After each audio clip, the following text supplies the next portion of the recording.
Mökin seinustalla pieni paja on.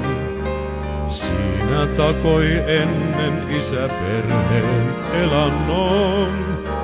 Hehkui ahjo punottain, kuului kalken vasarain.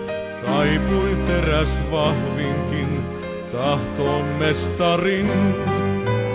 Peltotilkku leivän soi, riitti niukka maitovoi. Aikapäivän paisteinen jäi mieliin lapsosten. Mutta sitten yllättäen murtui rauhamaan. Taakon taivas ahjon lailla loisti hehkuaan. Tykkein jyske turmaa ties, vastaan riensi Suomen mies. Kotipiha pajoineen, heittyi nietokseen. Perheen äiti lapsetkin, tuskan täysin sydämin. Turvaa isän sekä maan, pyysi luojaltaan.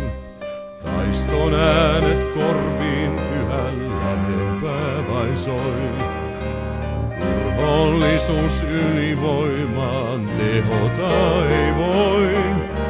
Koitti polku evakon, saapui sana lohduton.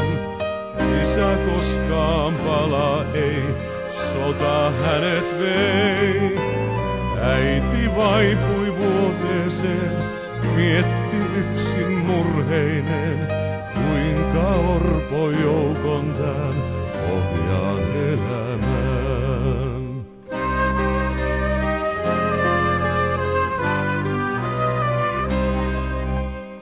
Auttoi apu ihmisyyden, lapset rahdattiin. Pohjanlahden taakse rauhan maahan naapuriin. Tuntea sai pienet suut, hedelmät ja herkut muut. Niin kuin unta oli tää uutta elämää. Vieras kieli voiton vei, äiti unhoittanut ei. Odotti aina lapsiaan luokseen palaamaan. Vuotten päästä pojan polku johti äidin luo. Kieli oli outo, mutta tuttu katse tuo. Luona kotimajansa, ränsistyneen pajansa. Muisti leikit lapsuuden ja ymmärsi myös sen. Miksi aika ankarin isästä loi sankarin.